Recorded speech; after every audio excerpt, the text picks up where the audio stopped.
Welcome to Back on the Broomstick, a modern witch's spoken word grimoire, where two witchy friends from way back are reconnecting to their pagan roots after a long period of mundanity. We're rewalking the path of the wise and trying out all the latest spells, rituals, and magical theory in today's witchcraft and pagan practices. So grab your wand and your incense, your cauldron and your crystals, and join us as we get Back on the Broomstick.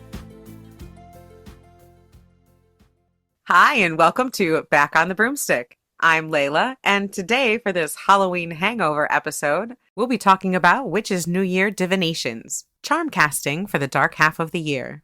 Hello, folks. Chelle here, and I'm really excited for this episode because here in Salem, we are recovering from what is called Halloween hangover. And as you all know, Witch's New Year, except for our lovely friends down under.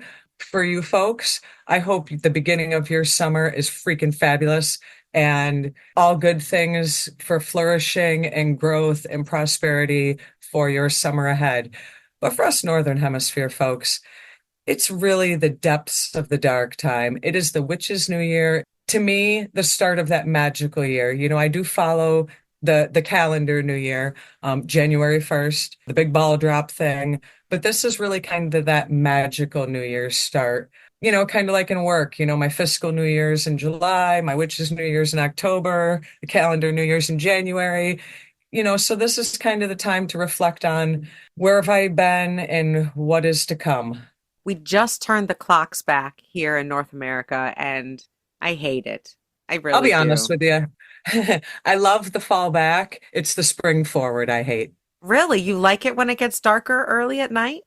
No, what it is I like sleep and I like that extra hour. That's Oh, really what it breaks down to. Really what it breaks down to. I love the extra hour of sleep, but that does not make up for the 6 months of dark at 5 p.m. I hate that. Dude, seriously, like you don't even understand. Today, I was out and it was getting dark at like 4:30, like Yeah, 4:30. it is not Like my 4:30. favorite.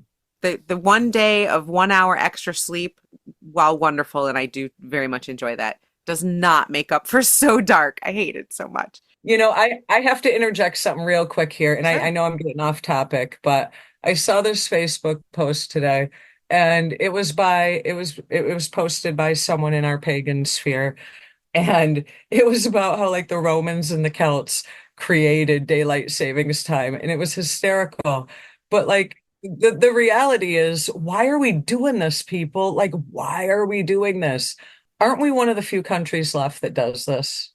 Maybe. I think so. I know there's even some states in the US that don't do it. It's kind of ridiculous, and I really wish we'd stop. It messes with my insides. It messes with everybody. But here's the thing, though. It's almost like that physical reminder that we are like, I forget who doesn't, that the dark time actually really starts in June. Who's thinking of the dark time come mid-August? Right. But this is like that physical reminder that like we're going deep for the next few months. Yeah. You know, we're staying in, we're hermiting, looking ahead. And that kind of brings us to tonight. And this topic is looking ahead to this next year to come. This is the time of year, especially now that I live in a place where it's very dark and very cold and very difficult Welcome to get to the out. Happy Lands. I'm trying to look forward to working with the rhythm of the land, being inside, being indoors, doing more crafty things, doing more journaling. I'm going to start that year of the dark goddess at Yule. So definitely going within is part of the whole theme of the season, right? And also with the theme of the season is divination. And I think doing a 6 month, like a half year divination, one at Samhain and one at Beltane, is a really great idea to give you a little bit of a glimpse at what your next turn of the wheel is going to be from this major holiday to the next one. Whatever your favorite type of divination will be, it's just a nice thing to do to give you a set point, to tell you where you're at right now with whatever the situation that you've been working on this year is. This is where you're at right now. This is how far you've come since you set that intention, maybe at Beltane, maybe at January 1st, but this is where you're at right now. Now you have the rest of the dark half of the year to get yourself to where you wanted to be. Doing a divination right now is a great way to see where you're at and what you need to do to get where you want to go. Now, You had to go ahead and give me a new freaking hobby, of course. So now I'm collecting charms. You know, it's funny because I think every single witch has, and you all know you have it, somewhere on a desk or a dresser or on a bookshelf, you have a collection of little statues or trinkets or coins or little bones, cute sticks that you found, nice little stones, some that were given to you, some that you found. You know, you might have a little drawer, but you all have one. We're looking at you. We are looking at you. Shell looked at her little collection and was like, "Ah, fuck. I made myself a charm casting kit, didn't I?" You know what I did? I What'd just you took all do? the shit I had and put it in a bag and was like, voila, charm There it casting. is. But Yeah. I have actually consciously started, I've purchased a couple things. When we went and did our workshop series at the Central New York Pagan Pride Day, I picked up acorns, which, by the way, in case you didn't notice, I threw some in your charm bag too. Just things I picked up along the way and have added to it. But damn, what is with witches like and shiny things? We all do. We all do. It seems like things you can put things in and shiny things. It's hard to resist. I love containers I and do shiny too. things. And honestly, with my divination lately, I found, you and I are both tarot buffs. You collect tarot. I love to read tarot. It's just in our blood, I guess. But lately, I've been finding that I really like my charm casting set to give clarity sometimes to my tarot readings. I'll find that I'll pull some cards and then I'll grab some charms from my bag that kind of give more meaning and more depth to the reading. Now, I just want to talk about, you just said depth and meaning. I want to talk a little bit about meanings of these charms because, you go on the old Google and, people are quick to accept other people's correspondences, definitions, symbolisms, whatever the hell you want to call it.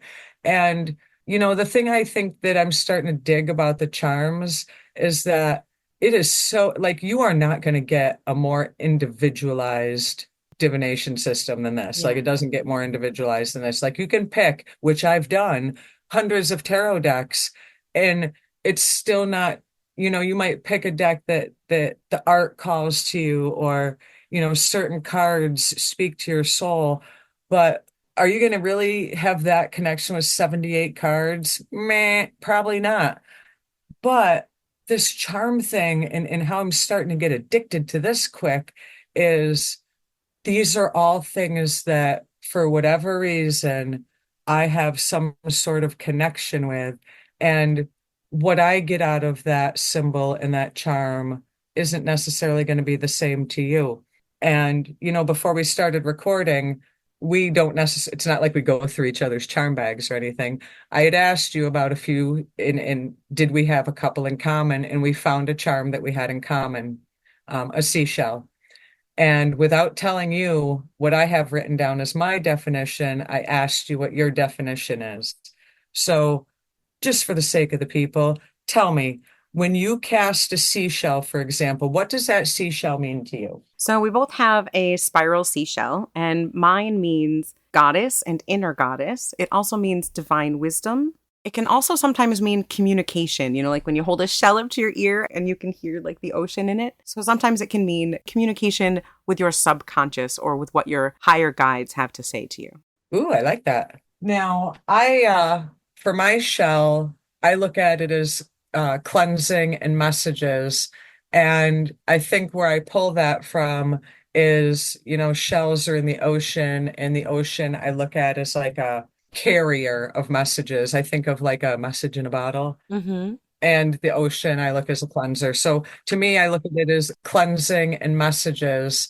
So we both have a shell with absolutely different types of meanings. Yeah, and for me, looking at this shell, it's the spiral, it's the Fibonacci spiral, and that to me is feminine. It's feminine wisdom, it's that deep inner knowledge. I mean, they look a little bit like a vulva, and so that also says to me feminine and goddess and deep wisdom. And because they're in the water, water has to do with your subconscious, with emotions, and so that's where a lot of those ties come to me. But you hit on a very good point for that, is that that's what is so beautiful about a charm set, is that you will call upon some things that are universal, but you'll also very much call upon your own deep personal meanings to these. This shell I have, similar to your one with the hole in it, it feels smooth. Sometimes shells are rough and you can feel the ridges. This is very smooth. You can tell it's had its time in the water. The water has just lapped over it enough times to take those grooves out. It's cleansed it like that. And Hmm. as the water has traveled over it and then travels around the world, it can send those messages, send that communication. And so I guess that's where my meaning comes from. But neither one of us are right or wrong. We're Right, both right right. because that's how it resonates when you throw it, Exactly. and that's how it resonates when I throw it. It's very similar to the idea of tea leaf reading. When Right, you're doing tasseomancy and you're looking at the way that the leaves are sitting in the bottom of the cup, they form pictures. And while there are some universal meanings to images, I mean, if you see a car, almost everyone will think travel or right. something similar to that effect. But it could mean you're getting a car. It could mean that someone's moving away from you, and that's going to depend on the reader and your own intuition. So some things will be relatively universal, but a lot's going to really depend on the reader and the querent, to be honest. And I equate it also to the strength card in the tarot deck. Strength is strength is strength, and we all get that concept. But I love kitty cats. I love all felines. If I could have a lion and a tiger baby in my house, I would. I swear I would. So to me, when I see that lion card, I'm looking at strength in a good, positive way, whereas someone who is deathly afraid of cats and feline creatures, they might look at strength as having to persevere through the storm, get through a very horrible, get through a bad situation, because we just have different views of that symbolism. But that Yeah. doesn't negate either of us. Before we started recording, you showed me your list, all your charms written out, and you've written down next to each one of them what they each mean. And I love that. Yes, journaling. I hate that you just have to point that out all the time. I like to say I write things down and you just have to put a word on it. Call it whatever you want, but I got you there. But I think that that's important because, Yeah. again, what means something to me might mean something different to you. Like, for example, I have a domino in my set. And the reason I have that domino is because my grandparents, that was like one of their pastimes, was playing dominoes. So to me, that reminds me of, like, that family and togetherness, whereas a domino could mean a million things to a million other people. Right. But I like the concept of writing it down because it almost infuses the power behind it. You know what I'm saying? Yes. Yeah, it definitely reinforces it for you for sure. Almost like it goes from being just a domino to being a magical domino of divination. Yeah, and once you You know write what I it mean? down, it gives it more power because now you've reinforced what it means. And I also recommend that when you do a reading, write down the pattern. Like if you do some type of underlayment, like say you do a past, present, future reading where you designate part of the table in front of you as past, present, future, or put some type of mat that has different sections on it when you throw your charms to help give even more meaning to where they fall. Write down what your pattern is, write down where they fall, and write down what your charms meant in that reading, just like you would with tarot, just like with your practicing with tarot, because you might find that that domino means something slightly different. If your domino keeps coming up as chance and not family, you might need to kind of respect the fact that that domino wants to be Right. chance instead. So writing your readings and keeping track of the meanings and how they change over time is important as well. Honestly, right now I'm still at the grab bag stage. I pull one. Like I said, I'm still at the grab bag stage. I'm getting Oh, there. I'm yeah. working on it. I have some weird charms, and I think that's also a good reason to write down the definitions because, like, I'll give you a couple examples. I have three coins in here. Hmm. One coin has John F. Kennedy on it. One coin has Queen Elizabeth on it, and one coin has King Charles on it. Shout out to my British folks. It's funny. I have three coins too. So tell me about yours, and then I'll tell you about my three coins. So my JFK coin, that that reminds me of false dreams. It's what I think of. I don't know. The whole Camelot fell. Hmm. So the JFK coin I look at as kind of false dreams, kind of coming to the reality and working around the reality of things. My Queen Elizabeth coin, kind of that old order and tradition, following tradition. You do it because you were told to do it. My King Charles coin, new order and updating tradition. Nothing wrong with tradition, but it is 2024.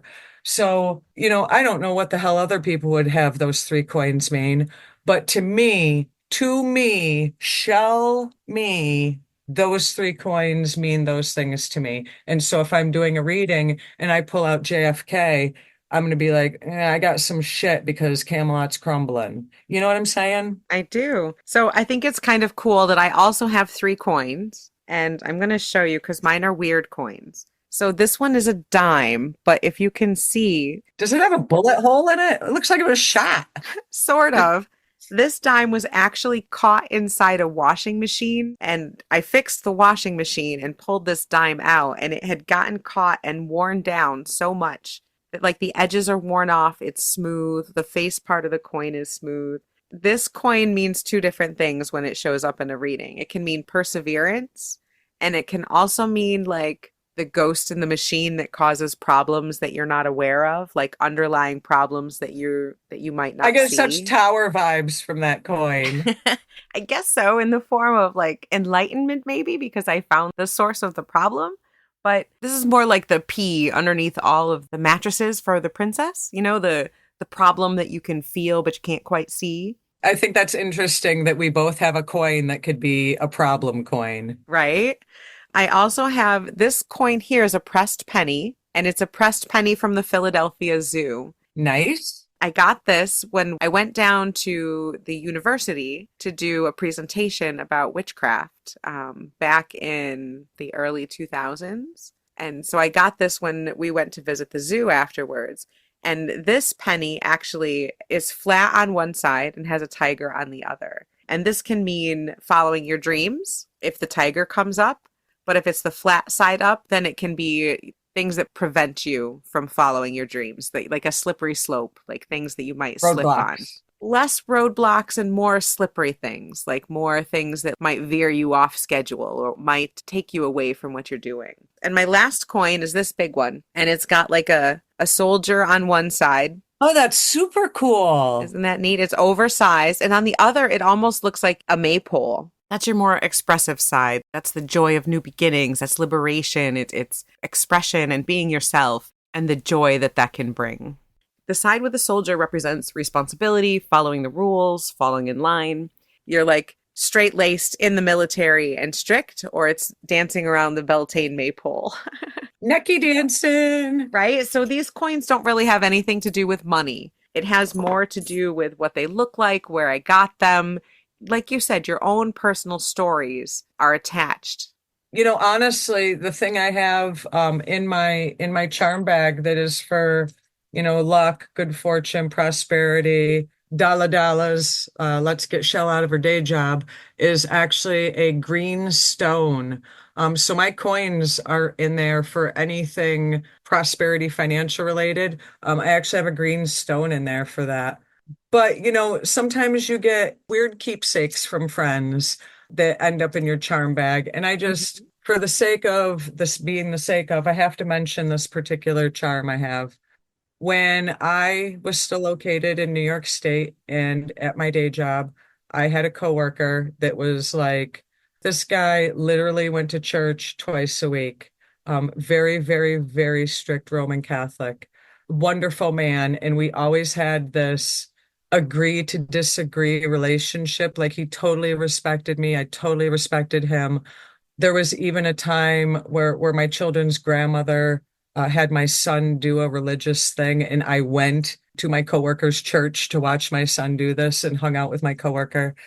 When he retired, he decided to give away everything at his desk. Instead of him getting gifts, he wanted to gift us with his desk shit. And as a funny haha, at the time it was a funny haha. Being the only witch he knew, he gave me his pocket rosary that he kept in his desk. It's a little round pocket rosary.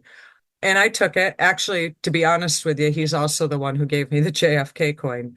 And he gave me this pocket rosary as kind of a joke between us about our religious differences. Because he knew that I am a sentimental fool and that I would keep it and cherish it because it was his, which I did. Unfortunately, a year or two later, he passed away. Mm. And this little pocket rosary, even though it kind of is not anything I believe in, it stays in my charm bag, partially as a reminder of him, but I kind of get that strict organization, fall in line, soldier. That is what I take from this particular thing when it comes up. Like almost like that Catholic way doctrine. Sure, But yeah. that fall in line, soldier. Yeah. Don't ask questions, just do what I Do say. what you're told. But as weird as it would be for me, of all people, to have something like that in my charm bag, the sentimental value behind it is something that would mean nothing to anybody else, but means everything to me. You know what I Right. mean? Yeah. My grandmother, who passed when she was 100, one of the things I got when she passed was her Order of the Eastern Star pendant. I love that. And I am not into the Order of the Eastern Star. That's Masonic, very Christian, but this is in my charm bag. And, it has meaning that has nothing to do with the Order of the Eastern Star, Christians or Masons, because again, Right. it's personal. And this is the time of year to try new divination sets, to do a divination on yourself, to kind of lay out some tarot cards, grab your charms, and do a little introspection, kind of do a little bit of shadow work and kind of get into yourself a little bit. You know, this is where it can get fun too, is you mentioned earlier the combining charms and tarot. For example, I have a Santa key. It's a little key with a Santa head on it. And I kind of look at that as like a family, generosity, joyfulness kind of symbol. And I did do a reading right before Samhain, and I was looking at charms, and that charm kept popping out to me. And yes, Samhain is what it is, but there can be some joy in that veil thinning, some joy in that new year, some generosity and goodwill and all of that. And here in Salem, sometimes at that time of year, goodwill is just not yelling at tourists. And sometimes I noticed that the charms, and by doing that, my point is that it can almost, like you said, make that like next level of depth in your reading, Yeah, like yeah, taking it to the absolutely. next level. It sounds like you've been using it a lot. Have you been using your charm set pretty regularly? I have, like I said, just as like one pulls, like grab bag, Yeah, stick your hand in a bag, feel around, what pulls to you, you grab kind of thing. I haven't, I'm struggling with the spread thing because I don't necessarily like any of the spread formats I've come across yet. yeah. Have you tried doing one that's cut into quadrants for quarters, like north, east, south, and west? Yeah, but then I was just like, well, what does this all mean to me? Like, so I Yeah, good throw point. I throw a fucking domino in the West. What is this? You know what I mean? Right. The pattern has to make sense to you. A lot like a tarot spread, what you use to cast on has to make sense. Like, are you just doing a pull or are you actually casting them on a table and counting meaning by where they fall on the table and how they fall in relationship to each other? I never thought of it that way. Just kind of tossing it out because, I can have my own sense of north, south, east, west without having it, laid out on a cloth, but just kind of tossing out, see what lands where. Exactly like that. And that's kind of what I've been doing a lot lately is laying out a tarot spread and then toss some charms on top of that, just to give more meaning and clarity sometimes. I love tarot spreads. I love making up new tarot spreads, laying out a tarot spread and using that as my quote unquote cloth. What charms land on what cards, what charms don't land on any card. Yeah. Me personally, I would take it as, because I still have a small set. I mean, probably 15, 20 charms. You know me, that will grow exponentially. But I would personally take that as if I threw my bag on my spread, if a charm didn't land on a card, it was irrelevant and needs to go back in the bag. Like how you shuffle the cards and not all of them get laid out. That's really close to how I do it. I usually, lay my cards out and then I'll reach into my charm bag and usually just grab a small handful or just a couple and drop them onto the reading. And I do count the ones that don't land on cards. Their meaning adds to the position of the card. So say the charm falls next to a card that's in the obstacles position of your reading. Maybe the crocodile, I have this crocodile pin that comes up and it means problems that aren't as big as you think they are. So maybe that'll come up in the obstacles. So I'll know that the obstacles are really all in my own head, so that's how it'll add to that meaning, whether it's on the card or near the card. Its placement in that tarot spread will kind of help to clarify the meaning of the cards. Here's the problem my sweet brain has with mixing the charms and the tarot. Somewhere in my brain, I feel like because there's 78 cards, I need 78 charms. I was waiting for you to say because you have 227 tarot decks, you need 227 different sets of charms. We're not there yet. Let's just don't push me over the edge, woman. But like, and that was part of the reason that I thought that it would be beneficial to write down my personal Yeah. definitions, because like you said, you start collecting a bunch of stuff and maybe you have two things that kind of have that same meaning for you. And then, dare I say, meditate. Maybe you need to meditate on which one you really should be using. Yeah. Yeah. Or maybe like what happened to me is, I collect things because I like them or they look cool or I'm drawn to them in some way. But as I start reading with them, I'm like, well, that cool piece of sea glass doesn't really add anything to any of the readings it shows up in. So I like it, but I'm going to take it out of my set for now. That's so funny. That's so funny because today, I was like, you know what? I should put a piece of sea glass that Layla gave me into my charm bag. And then I was like, but what would it really mean? And then I didn't do it. That's Funny you say funny. that. I had Funny. a piece of sea glass in and it never meant anything. It never really worked. I thought it would mean something like persevering through like the water, making it softer or something, but it never worked out that way. It didn't stick. What did work though is I have this piece of ceramic that I found while I was on It Lake looks like a Ontario. piece of nicotine gum. Does it? It's about the size of like a chiclet piece of gum, Yeah. right? But it's ceramic and it's very smooth because it was in Lake Ontario for, the gods know how long. But it's black on one side and white on the other. So this is my yes no piece. So not sea glass, but it's technically like beach ceramic, close enough. Now, I remember when I first started collecting, which wasn't too long ago, as you recall, things just started falling into my path. Yeah. Little charms were falling into my path. And I think one thing that I wanted to definitely point out is a charm can be a necklace pendant that's not on a necklace. They can be actual charms that you buy at the store. Right. But two, I wanted to point out at my day job, which remember, folks, we're all praying to the gods to get Chelle out of her day job. So I'm at my day job and I go outside to smoke a cigarette. Don't judge me. And I look down on the ground because, here, and it's been a crazy month in Salem, like 1.2 million visitors. I looked down and there was an earring on the ground and it caught my eye. So I pick it up. It was a little green witch hat with gold stars on it. That's so cute. So I took the earring piece off of it and put it in my charm bag. And it kind of reminds me of that.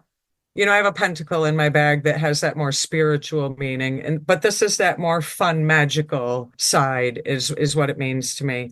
And that was actually supposed to be an earring. And then around the same time, I went to work one day and I had a wonderful coworker, very religious in her own right, gave me a keychain pendant. And it says, be strong, be brave, be fearless. You are never alone. And I was like, that's a damn good message for my charm bag. It So I is. took it off the keychain and put that in my charm bag. So it doesn't have to be like a key or a coin or, it could be a pendant or like the witch hat, an earring. Or like this is an old cup from like a Monopoly set or something like that, a pewter Looks like a cup. thimble. Yeah, well, I do have one of those as well. This is an antique thimble. Look at this little basket that the thimble came in, Oh my God. Was that made by fairies? I love the right? basket better than the thimble. Symbolizes craftsmanship, but it's a basket with a top that has a thimble inside it. It's an antique. It's very cool. But there's a couple different stages of collecting charms that I think most you find. First of all, when you first decide to collect charms, you're going to A, discover that you already have a set somewhere, Right. and then B, You're going to be obsessive about it. then you're going to start seeing them everywhere. All of a sudden, charms that need to go in your charm kit are going to show up everywhere. I need a charm. Here's the thing. Right now, I'm hell bent on finding a charm, which I have not found yet. Like I need a charm of an owl. I'm trying to find a charm of an Oh, owl. yes. Yeah, I, you will. I, You'll find an owl, I'm this sure. owl keeps hanging out at my house. It's so weird, and there's a reason for it. So now I want a damn owl charm. Yeah, so you probably need one. I do. It becomes very addictive. A cheaper addiction than tarot. I'll put that out there. I mean, I suppose you could get very expensive charms, but that's kind of the cool thing is, I mean, I have some old bones in mine, but I also have sticks. Oh, see, Mm. I can't do bones. Yuck, yuck, yuck. Yeah, that's okay. You don't need to do bones in a charm set. They do not have to be bones. But we've already determined that they do have to have meaning to you, and you should write those meanings down. Another thing that you could do, some don't, is to cleanse your charms when you get them. Shell, do you do any type of cleansing or charging of your charms? Okay, so here's the situation on that. Like I said, some of these things, like the little green witch hat, like I literally found that on the ground on the streets of Salem. It was an earring, which means it was actually like in someone's ear, gaining all their energy. Hell yeah. Hell yeah, I cleansed it. But there are certain things that I have purposefully, intentionally not. And I will get to that in a second and why. I have this consecration recipe, oil recipe that I want to share with y'all for a second here. Spritzer bottle, spray it on your stuff, voila, quick and easy. Frankincense, myrrh, cinnamon, cassia oil, and olive oil as a base. If you don't like those scents, try sandalwood, camphor, orange, patchouli, again with olive oil base. Sometimes I'll rub it, sometimes I'll spray it, depends on my mood or what it is. But a couple of things that I will not kind of exorcise the demons from, is things like one thing is a hematite ring that I wore for several years, but I am Mm, the person who wore it. It was me. It's my juju in that. right. I'm okay with that. Like I said before, when I mentioned the pocket rosary from my friend that passed away, I don't want to cleanse that because I don't want to cleanse his energy from that. And then again, with my domino, I don't want to cleanse the energy from that because that has my grandparents' energy oozed into it. And so, what it is and why I have it and how I obtained it will dictate if I do or don't. Most of the time, yes, but again, there are particular things that for specific reasons, no, I will not. Yep, 100% agree. I have cleansed some things for the same reasons, and I have not cleansed things for the exact same reasons. I do my cleansing a little bit differently. Do you remember when we got those little wooden bowls when you were up I here that one do at time? Right? Wegmans. We got those cute little bowls. I love those. I mean, I have a ton of different types of bowls and things, but these are perfect. These particular ones were actually carved out of olive wood. And they're beautiful. And I love Yeah. them. And they're not very big, they're about hand size. So they're a good size to put just a couple charms in. And what I like to do to cleanse new charms is I will put some sea salt in the bottom of that. Or if I really think it needs to be cleansed, I'll put some of my black salt in there. But most of the time, I just put salt in the bottom. And then I'll either throw in maybe a little bit of rosemary, or maybe I'll put cinnamon in it instead, but some type of cleansing herb as well. Maybe if I've got some garden sage or something, whatever I have on hand that says cleansing to me, I'll toss in with the salt. And then I'll put the charms in there and I'll just let them stay in that like overnight or for several days or whatever with the intention of cleansing that energy. If I'm worried about the metal or the stone or whatever I'm putting in there might interact with the salt, I do have some sand from a couple different places that are important to me that I also use as a base for cleansing spells and for things like money bowls and stuff like that. So if you're worried about the salt, you can always use sand or something else. See, now in the past, I would have probably done a smoke cleanse, created my own incense for the purpose, and then done a smoke cleanse. But for some reason, I'm just into oils right now. Yeah, exactly. There's so many different ways. I think we've mentioned an air way. You can do a smoke cleanse. You can do a candle cleanse. You can Fire pass it a away. fire way. You can pass it over a candle. The water way with Shell's oil. Or now you finally have a way to use up all that moon water you've got sitting around your house. Use that to cleanse your charms and trinkets that you put in your charm bag. Right. Depending on what you're using or what your charm is, you may or may not want to put oil on it. So that might dictate. How you do it. Yeah. Mine is more of an earthy way with the herbs and with the wooden bowl and the salt. So maybe you want to do all of them. Maybe you just want to pick one. Honestly, sometimes mine's mood dependent. What am I in the mood to do? Exactly. Or what I have on hand. Might depend on what's left in my kitchen right now, how I do it. Right, right. So the next thing is cleansing some, not cleansing others. I do like to charge my items, or not exactly charge, but I do like to kind of carry them around and kind of charge them with a purpose, so that they know they're part of a divination set. Hold it, think about its meaning, write it down, work with it, that kind of thing. I kind of have this because I keep them in a little bag. I've done it a couple of different times because, always add into it. Kind of like meditated over the bag itself instead of individual pieces, and I almost want to say remind the pieces what I've intended them for. Does that make sense? That fits in really well with one of the next points I wanted to make, which is that sometimes instead of doing a reading, I'll grab my charms and my charm journal, and then I'll just do a random pull and kind of a check in. Like, does the charm still resonate with the meaning that I have written down? Does it still feel the same way to me? Does it still hold the same resonance as it did before? Kind of like a vibe check with the charms. Does it still feel like this meaning that I wrote Exactly. And down? kind of go through and realign the energy of it. You can also readjust if you need to a new meaning. And that's also a good way to add new pieces to your set as well. It's like bringing someone into the friend group. You almost have to like initiate them into the friend group, and then they're one of the Yeah. guys. Yeah. And you want to get that energy, those atoms in alignment with what you're doing, right? With your intention. We're all here for divination, folks. Yeah, that's what we're here for. Kind of wake them up. Some people like to talk to their items, particularly if it's crystals or metals, something like that. You might want to let them know that they're there for divination. Kind of like how I talk to my tarot cards. Exactly. How you talk to your tarot cards. It's kind of like my conversation with the fool the other night. I feel like I'm the fool again. Great place to be, actually. It is an interesting place to be, especially this time of year. I mean, kind of going in and doing that introspection. And doing those readings for yourself, seeing where you're at and seeing where you want to go. This is the perfect time of year to, sit down with yourself and take a look and use whatever form of divination you like to do that. Now, I have one more thing I'd like us to do before we wrap up for today. You have your charm set close by, correct? I do. Yep, right here. Okay.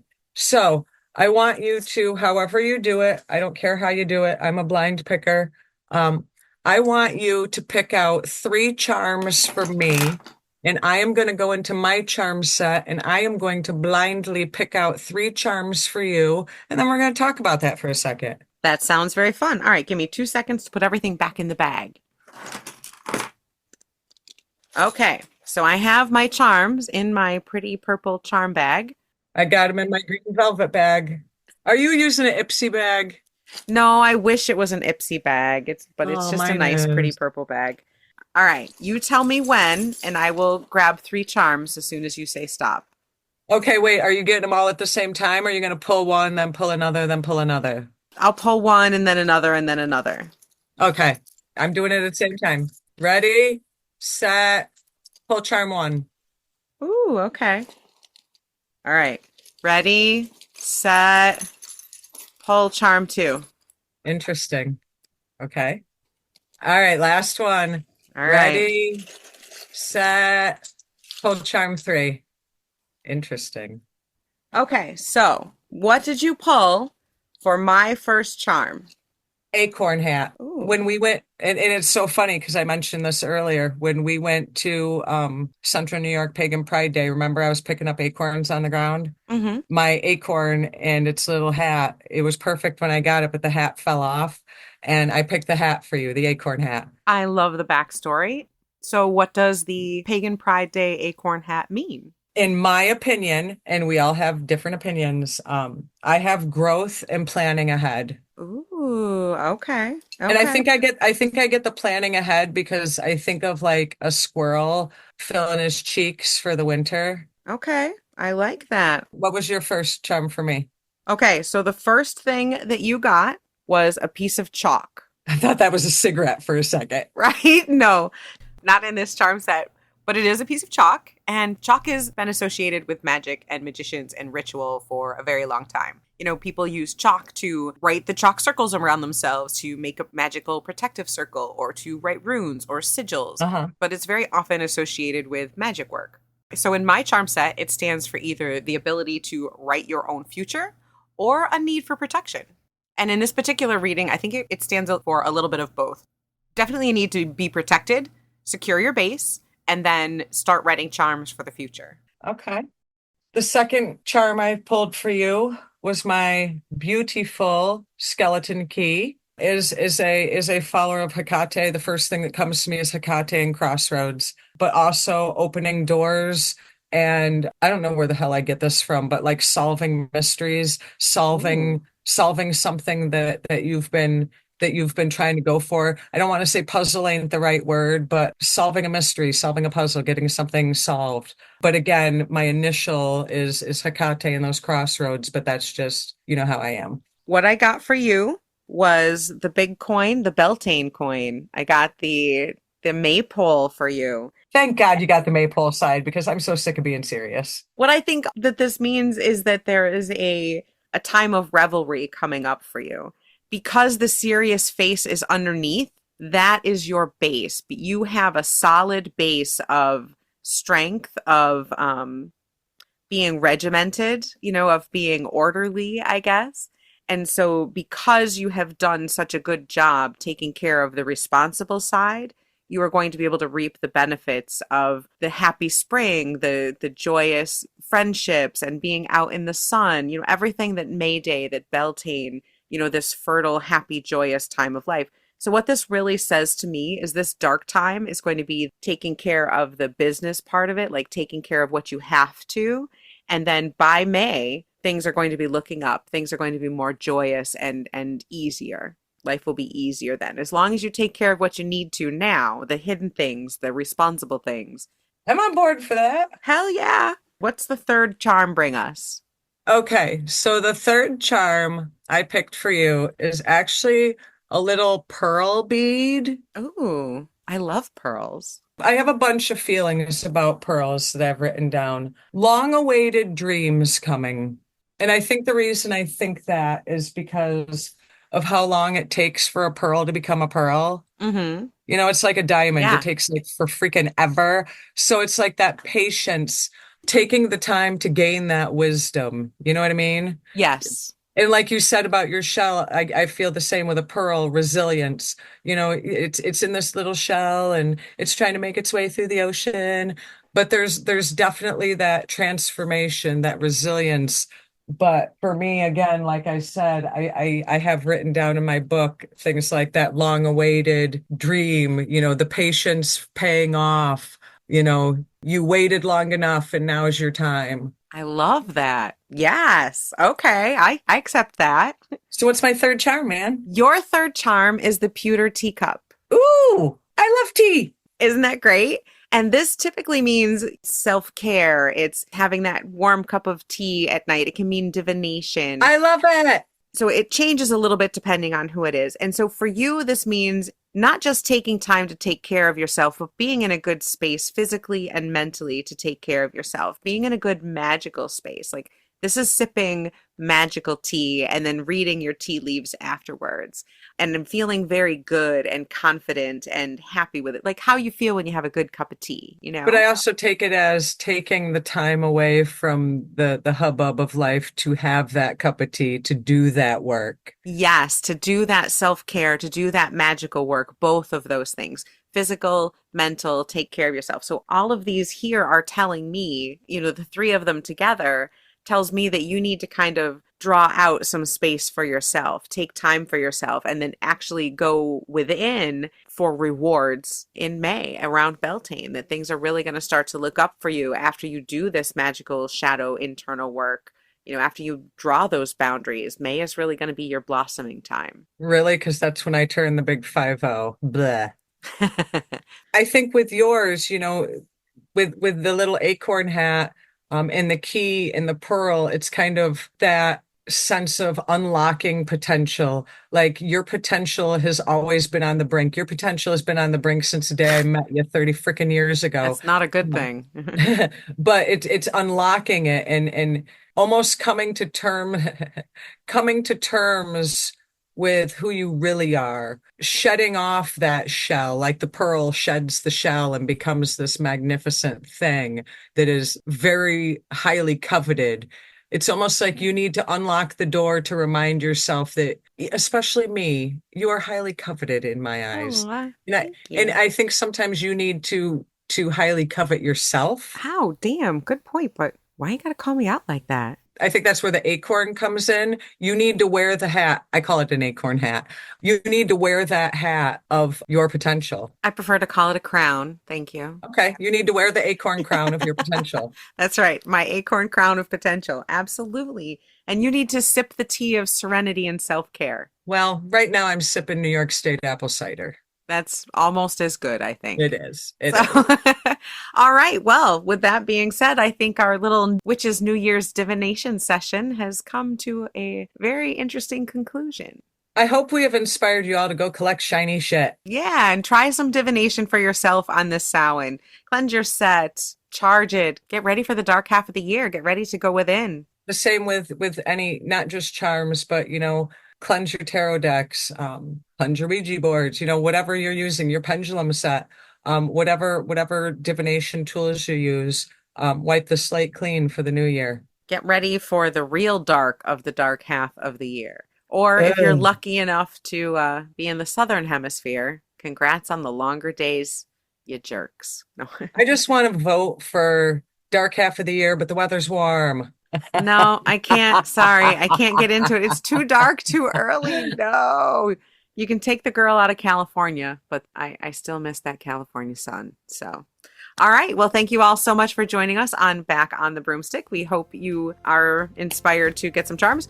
If you like this show, please leave us a like, a review, some stars. It really helps the show out, and we appreciate the heck out of it. If you become a charm addict, get on our Facebook discussion group, Back on the Broomstick podcast discussion group. Tell us your charms, and you know what? Tell us what they mean to you, because I'm nosy and just want to know. And show us pictures. We love pictures of shiny things. I actually love pictures of shiny things. It inspires me to go buy stuff. Almost as much as we love old books and tarot decks. Right? So. Check us out on our socials, and we will see you next week. Stay wise, stay wicked. And keep it witchy.